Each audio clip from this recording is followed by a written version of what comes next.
Going on, Mutha Truckers? Welcome to Mutha Trucker News. Email us at muthatruckernews@gmail.com. I appreciate you guys so much for just sharing everything. Today, just want to share a video here from Antoine. He's been a truck driver for 17 years. My man right here is just full of positivity. Definitely going to have him on the show. But what he shows right here is that, he goes to a truck stop and goes to get something to eat. And while he's going to get something to eat, he sees that there's like about $4,000 to $5,000 worth of diesel fuel on the ground. So the thing about that is, if it's on the ground, where's this truck driver at? And so, Antoine actually filmed this. People were giving him a little hate on this, but it actually didn't happen like that. What happened was when he was there, this whole horrific accident has already happened for hours. The truck stop was actually calling the EPA because the diesel fuel actually went into the sewer system. So they were waiting for the EPA to get there. He told me that it was a company driver. He just didn't want to bust out the company, name and the driver himself. But the PSA here is just, if you're going to get fuel, you need to stay with your truck. You can't just be pumping it and then going in and get food and dinner and showers because something like this could happen. Everybody want a truck driver. These new drivers. Look at that. Ooh,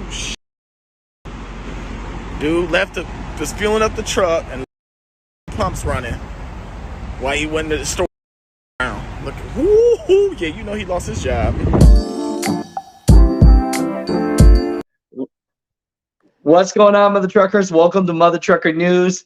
Man, at this point, man, I got a friend. You know what I mean? This is my brother right here, and introduce yourself. My name is Antoine. My Instagram is Twan844. I'm just so I can probably say a veteran driver nowadays. So, but that's pretty much it. So, you being a little bit too humble, brother. I see it. I see a 379 Peterbilt over there. I mean, whose Peterbilt is that? Say what now? I say, whose Peterbilt is that? If you're just a regular truck driver. So it is mine. It is it's a 94 Peterbilt. It's been a lot of work put into it. I literally started from the bottom with this truck and just put my heart and soul in it. The family's health and big shout out, like I said, to DSJ Trucking. The owner of the DSJ has helped me a lot with the truck too. So it's been a dream come true. So I love it, man. It's beautiful. So, let me ask you this. New trucks versus old trucks. What's your pick? Old all day. Old all day. Old all day. I feel like they have taken the trucker out of trucking with the new trucks. And what I mean by that is, working all day in my truck, hauling loads and doing this, and then I'll get home, crack open the hood, we'll do some work on it, whatever's got to get repaired. It's simple as grabbing a wrench and turning a couple bolts and removing parts. And a lot of the new trucks out nowadays, listen, if you don't have a computer or no computers, good luck. It is, and I'll never forget when I used to work in a shop, my boss looked at me and he says, "You want to know the guy that makes all the money in the shop?" And I thought he was going to say, the dude that knows how to rebuild the motors and gets into it. And he says, "See the guy over there with that computer? He does." But it's true. It's true. If you don't have a laptop or a computer to know how to program these things, definitely new ones, the cost is outrageous for them. It's unfeasible. So I hear you. So I hate to ask you this. So, what you think about these electric trucks? What are your thoughts about it? Forget the self-driving trucks. Let's just talk about the electric truck real quick. I went to the airport the other day to pick my daughter up from her vacation. My daughter takes more vacations than I do. I don't know how that's even possible. But and I sat down in the chair and I waited for her to get off the plane, and I looked up under the seats at the airport, and they got all these charging ports at the airport. There's charging ports for phones, laptops, everywhere. And you go to a truck stop, Chicago, New York, PA, a lot of these where it's high traffic areas, and there's a line wrapped around the corner just for diesel trucks to get fuel. I can only imagine what that's going to look like when electric trucks. It's gonna be 10 miles long, brother. Man, listen. I think what they say is like 30 minutes to get a half charge on a semi truck. You know what I mean? I can only imagine. I can only imagine. So Nah, I hear you. if it's not diesel, I don't want to be in it. I don't. Like I I said, heard if I that.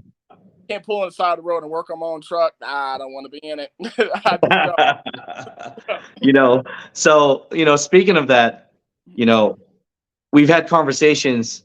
This is a lifestyle for you. You love this. Yes. And so let's talk about this viral video for a second. Okay. Man, I read some of the messages. They were tearing you apart. They were like, Antoine, why were you recording a guy and letting him fail and letting all that diesel fuel go on the ground? I mean, how could you do that, brother? How could you do that?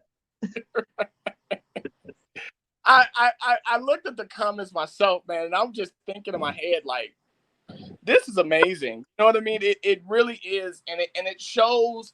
I hate to say this, but it shows the lack of knowledge when it comes to trucks. It shows the lack of knowledge when it comes to what truckers actually go through on their daily basis. You know what I mean? And it amazes me. It absolutely amazes me, the lack of it. You know what I mean? So I remember when I graduated trucking school, I had told my mother, I said, Mom, did you know that it takes a football field at 55 mile an hour for a truck at 55 mile an hour? It takes a football field for this thing to come to a stop. She was blown. She was mind blown. You know what I mean? And it's one of those things that, I have children of my own, and my daughter's one of these days going to get behind a car, you know what I mean? And drive herself. Lord Jesus. But it's really sad how many people are lacking knowledge of what these trucks can actually do. You know what I mean? And just it shows a lot in the comments. You know what I mean? I got one guy I think in the comments said, "Man, that's like 60 gallons of fuel all over the floor." And I'm thinking, 60 gallons. So man, I tell you what, that right there, if I had to guess, okay, so what would you say? Most tanks are 100, 150 gallons each side? Yep. If I had to guess the amount of fuel, dude, I know my Peterbilt, my gallons, and both sides are 150 a side. So that's 300 gallons. So right. You probably had to think he probably had 300 gallons in the tanks, and then probably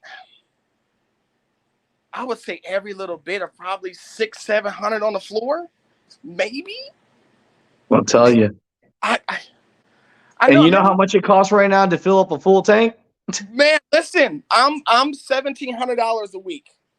That's total. Woo. Man, so walk me through it. What exactly happened? Did you see the truck driver there, or what were you doing at the time? So I was in Indiana. I don't remember, like I said, I don't remember if it was Gary or where I was at. But I wanted to get a bite to eat real quick, so I just pulled into this truck stop. And the truck stop was empty. It wasn't a lot of trucks there, so I was like, okay, cool. I'm just gonna pull in, jump out, grab me a sandwich, jump back in, and head on down the road. So when I had pulled into the truck stop, I had seen a long line of it. At the time, I thought it was just water, and I thought, some of these truck stops, they get out with the pressure washer and they spray the ground and clean up all the area, around the pumps. Should I say the nice ones? Right. That's kind of what I thought it was. So when I got ready to pull in, a guy had flagged me down and told me to pull down to the bottom of the fuel island, away from this stream of whatever it was that I didn't know at the time. So when I got out the truck, I asked the dude, I said, what is that? And the guy said, well, some truck driver let the pumps run. I said, that's diesel. He said, yeah. And so down where I was parked at, if you can kind of tell in the video where you see my orange Peterbilt, there is actually a drain right there. And they had like the sandbags or whatever them bags that they use to stop liquid from running a certain direction. Had it wrapped up around the drain. And they said that, at the time that when I got into the building, that the lady, that the person, not the lady, that the person that was driving the truck was inside, and he had went in and getting something to eat, doing whatever, and just let the pumps run. So they were waiting on the EPA to get there because the fuel did end up going into the drain. So it was, wow. That's crazy. So the PSA for all drivers, if you're pumping up your fuel, especially because it's expensive now, you shouldn't go inside and take showers. You never know what somebody's gonna do. They might start putting pumping their own trucks with that. You know what I mean? So you need to protect your investment. But to leave and go get dinner and lunch and do all that and come back an hour later. And there's been times, even with my truck, and I see a lot of the people in the comments that say, well, there should be an automatic shutoff on the pumps. And yeah, it is. It is. And even sometimes when I'm filling up my trucks, I'm just saying I have a Peterbilt. So if you guys know how Peterbilt drivers are about their stuff, then you'll understand what I'm saying. My tanks are polished. So, when I get done fueling, I turn the pump upside down when I'm taking it out because I don't want diesel all over the side of. But there's a lot of times that, how we put the nozzle in there to kind of top it off, that's always read and it won't always work. That's happened to me a couple of times, where I've caught it, I was standing there. So I guess in the midst of is we can't always rely on things to work. You know what I mean? It's as truckers, we understand that all day long. You know what I mean? Yes, we got brakes and they stop the truck, but that doesn't mean I'm going to fly at 55 mile an hour right up to the stop sign and then hit my brakes and thinking that this truck could stop. You know what I mean?